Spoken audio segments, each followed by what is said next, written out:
शुक्ला और आप देख रहे हैं स्टार न्यूज प्लस। तो आइए चलते हैं आज की कुछ बड़ी खबरों के साथ। तब तक बने रहें स्टार न्यूज प्लस पर मेरे साथ लगातार। गुना पुलिस एक्शन मोड में फटाफट खोल रही केस। गुना पुलिस अधीक्षक अंकित सोनी के निर्देश पर इन दिनों पुलिस एक्शन मोड में है और फटाफट केसों को खोलने में लगी है। पहली घटना सिटी कोतवाली प्रभारी सीपी एस चौहान की पुलिस टीम ने राधा कॉलोनी में 9 वर्षीय बच्चे के कान से सोने की बाली छीनने की घटना में आरोपी को गिरफ्तार कर मामले का खुलासा किया। पुलिस ने आरोपी के कब्जे से झपटी गई बाली बरामद कर ली। यही नहीं, एक व्यक्ति को अवैध शराब बेचते हुए पकड़ा। उसके पास से 62 लीटर कच्ची शराब भी जब्त की गई। वही दूसरी बड़ी घटना कैंट थाना अंतर्गत नानाखेड़ी मंडी परिसर में गुरुवार रात को घटित हुई, जिसमें अनिल करोसिया की सनसनीखेज हत्या की गुत्थी पुलिस ने चंद घंटों में ही सुलझा ली। और यह हत्या कोई सामान्य वारदात नहीं थी, बल्कि 8 आरोपियों ने मिलकर दहशत फैलाने की नीयत से सुनियोजित षड्यंत्र के तहत अंजाम दी थी। हत्या के लिए चाकू ऑनलाइन मंगवाया गया था। मामले की गंभीरता को देखते हुए अतिरिक्त पुलिस अधीक्षक मान सिंह ठाकुर व सीएसपी प्रियंका मिश्रा के नेतृत्व में 4 टीमों का गठन किया गया। पुलिस कंट्रोल रूम से एसपी सोनी खुद कार्रवाई की मॉनिटरिंग करते रहे। पुलिस ने महज 6 घंटे में ही 7 आरोपियों को पकड़ने में सफलता प्राप्त की। 8वां अभी फरार है। हत्या के इस केस को खोलने में कैंट थाना प्रभारी अनूप कुमार भार्गव की बड़ी भूमिका रही। तीसरी बड़ी घटना जिले के मधुसूदनगढ़ थाना क्षेत्र से एक साथ 3 युवतियों के अचानक गुम होने की घटना का पुलिस ने सफलतापूर्वक खुलासा कर दिया। पुलिस के अथक प्रयासों के बाद इंदौर व खंडवा से तीनों युवतियों को सुरक्षित बरामद कर लिया। इस केस में मधुसूदनगढ़ थाना प्रभारी उप निरीक्षक संदीप यादव टीम की विशेष भूमिका रही। देखें स्टार न्यूज प्लस के लिए मध्य प्रदेश के गुना से डायरेक्टर RK शर्मा की रिपोर्ट। 20 जुलाई के दिन थाना मधुसूदनगढ़ में 3 फरियादी आए थे, जिनने ये रिपोर्ट किया कि मधुसूदनगढ़ थाने के बिदोरिया गांव से 3 मीना समाज की बच्चियां एक साथ कहीं पर चली गई। तीनों बच्चियां वयस्क थी और पुलिस ने तत्काल रूप से इसको गंभीरता से लेते हुए मिसिंग पर्सन रिपोर्ट लिखी और हमने तत्काल रूप से इसमें 3-4 टीमों का गठन कर दिया। एक टीम हमारी टेक्निकल सर्विलांस वाली टीम थी, एक टीम हमारी CCTV फुटेज देखने वाली टीम थी और 2 दबिश वाली टीम थी। तब हमने कई लोगों से पूछताछ करी, जब हमको पता चला कि सोनखेड़ी गांव का एक व्यक्ति है संदीप कुंडिया, वो भी अपने घर से सेम टाइम पे मिसिंग है। तो पुलिस ने उसकी भी मिसिंग रिपोर्ट लिखी और फिर CCTV फुटेजेस देखे। CCTV फुटेज के माध्यम से हमको एक CCTV में एक मोटरसाइकिल पे एक लड़का और 3 लड़कियां कहीं जाते हुए दिखे। जब हमने और ज़्यादा इसमें CCTV फुटेजेस देखे तो आसपास के शहरों के भी देखे, लेकिन पुलिस को इसमें और कोई सक्सेस नहीं मिली थी। तब कुछ मुखबिरों के माध्यम से हमको पता चला कि ये लोग आसपास के शहर जैसे ब्यावरा, शाजापुर, सहारनपुर, सीहोर यहाँ भी हो सकते हैं। तो हमारी पुलिस की अलग अलग टीम अलग अलग शहरों में जाकर के दबिश है।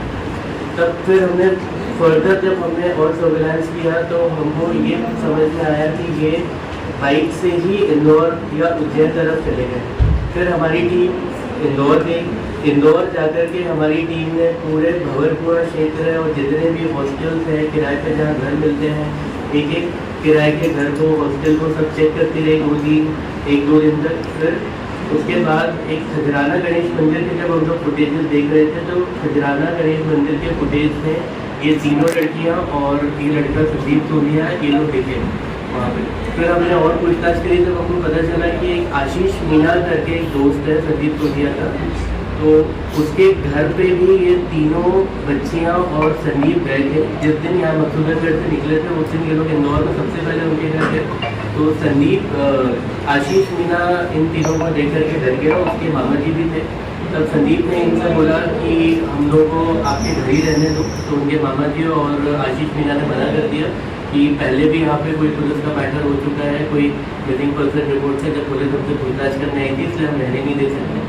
तब संदीप ने ये बोला कि मैं एक बाइक भी मधुसूदनगढ़ से किसी से मांग के लाया हूँ, तो ये बाइक रख लो और हम लोग चले जाते हैं। तो वो बाइक रखने से भी मना कर दिया। तब ये तीनों बच्चियाँ और संदीप उसी दिन मध्य रात्रि को एक मंदिर में गए। मंदिर के सामने गार्डन था, इन्हें रात भर गार्डन में बैठ कर के गुजारी। फिर उसके बाद इनको लगा कि पुलिस इंदौर भी आ सकती है, तो ये लोग सुबह रेलवे स्टेशन गए इंदौर के। वहाँ पे इनने बाइक रखी और बाइक रखने के बाद ये ट्रेन से उज्जैन गए। उज्जैन गए तो उज्जैन में जाते तो सबसे पहले इन्हें कई सारे घर तलाशे, कोई कमरा तलाशे कहीं इनको मिल जाए, तो इनको अल्टीमेटली एक कमरा मिला। लगभग इन्हें 3,000 रुपये कमरे के दिए थे 15 दिन के लिए। फिर इन लोगों को लगातार कहीं से खबर मिल रही थी कि पुलिस सब जगह दबिश कर रही है, सारे CCTV देख रही है, तो इनको एक वकील के पास जाना ठीक लगा। इन लोग एक वकील के पास गए और वकील के पास जाकर के इन्हें बोला कि हम लोग अपनी इच्छा से भाग के आए हैं और संदीप और 3 बच्चियों में से एक बच्ची, इन्हें बोला कि हम शादी भी करना चाहते हैं, तो हम लोग क्या आप शादी करा दें। तो वकील ने बोला कि इसमें करीब 20-25 हज़ार का खर्चा आएगा। तो इन्हें बोला कि हमारे पास इतने पैसे नहीं है।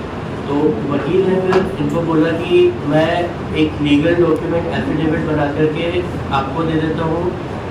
तो इन्हें बोला कि हमको नहीं चाहिए, आप वो एफिडेविट बना के या तो थाने में भेज दीजिए या हमारे घर पे भेज दीजिए। और इन्हें वकील को गाड़ी की भी चाबी दे दी और कुछ पैसे लेकर के माथे चले गए। तो करीब 10-15 दिन बाद मधुसूदनगढ़ थाने में 3 लीगल डॉक्यूमेंट आए, एफिडेविट आए। एक एफिडेविट में लिखा हुआ था कि संदीप और एक बच्ची ये दोनों शादी करना चाहते हैं और ये दोनों स्वतंत्र हैं, ये वयस्क हैं और इनको परेशान नहीं किया जाए। और बाकी जो दोनों लीगल एफिडेविट थे वो उन दोनों बच्चियों की तरफ से थे कि हम लोगों को घर में परेशान किया जाता है, हम लोग स्वतंत्र रहना चाहते हैं और अपना खुद ही काम करके हम लोग अपना जीवन यापन करना चाहते हैं, तो हमको भी पुलिस या कोई और परेशान नहीं करे। और इसके बाद फिर इनको ऐसा लगा कि अब क्योंकि अब उज्जैन से ये लीगल एफिडेविट पोस्ट होगा, तो यहाँ पे भी पुलिस दबिश देगी। हमारी टीम ऑलरेडी उज्जैन में थी, तो ये लोग मात्र 3 दिन में वो कमरा छोड़ करके ओमकारेश्वर चले गए। ओमकारेश्वर जाने के बाद इन्हें फिर से वहाँ पे कमरे ढूंढे, तब इनको समझ में आया कि ओमकारेश्वर एक धार्मिक नगरी है जहाँ पे किराए पे कमरे कम मिलते हैं, होटल लॉजेस ज़्यादा है। तब इनको ठीक नहीं लगा वहाँ पे रहना, तो इन्हें आसपास के सोचा कि कोई बड़े शहर चलते हैं। इंदौर ये लोग जा नहीं सकते थे क्योंकि इनको पुलिस से ज़्यादा खतरा हो रहा था वहाँ पे। तो फिर इनने खंडवा का रास्ता चुना।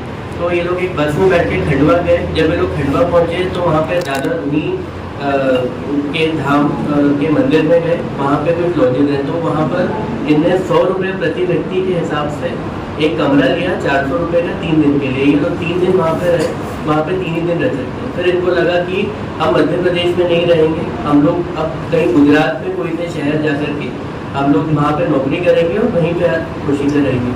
तब इनके पास उस वक्त तक पैसे कम हो गए थे। अच्छा, एक बात और बताना चाहता हूँ, जब ये लोग उज्जैन में थे तब इनके पास पैसे ज़्यादा नहीं बचे थे, तो इन लड़कियों ने अपने कुछ कान के टॉप्स और कुछ अन्य अंगूठी वगैरह बेचे थे, जिससे इनको 20,000 रुपये मिले थे वहाँ पर। तो इनने इससे कुछ कपड़े बैग वगैरह खरीद लिए थे, तो इनके पास कम ही पैसे बचे।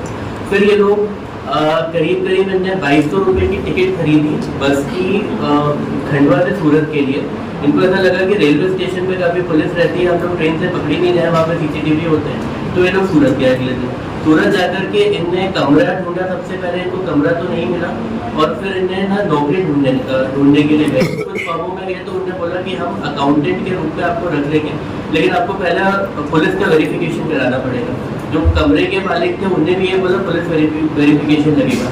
तब ये लोग इस बात से हताश हो गए कि पुलिस वेरिफिकेशन में हम लोग पकड़े जाएंगे। तब इनके पास ज़्यादा पैसे भी नहीं बचे थे, मात्र 2,000 रुपये बचे थे। फिर इन्होंने सोचा इतने में तो बस की टिकट ही नहीं आएगी, तो हमको ट्रेन से जाना पड़ेगा। तो इन्होंने डिसाइड किया कि हम वापस खंडवा जाते हैं। ये तीनों बच्चियाँ और संदीप ये फिर से खंडवा आए।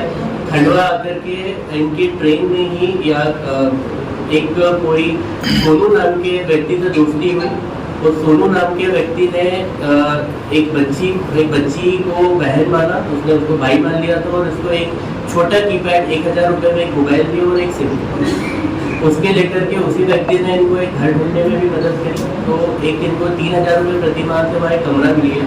तो ये लोग कमरे में चारों रहने लगे एक साथ। और इन्हें ये बोला कि हमको NTPC की तैयारी करनी है और अगर सरकारी एग्जाम की तैयारी कर रहे हैं और हम लोग कुछ काम भी करेंगे, तो हम लोग को वहाँ पे किराए पे चाहिए। तो मुफ्त मकान मालिक के द्वारा कोई पुलिस वेरिफिकेशन नहीं कराया गया, इनको कमरा दे दिया गया। फिर इनके पास पैसे नहीं बचे थे, तो ये लोग ढूंढने लगे कुछ रोजगार। तो इसी में संदीप सोनिया एक होटल में वेटर का काम मिला, लगभग 400 रुपये प्रतिदिन के हिसाब से। और 3 में से 2 बच्चियों को रोटी बेलने का एक होटल में काम मिला।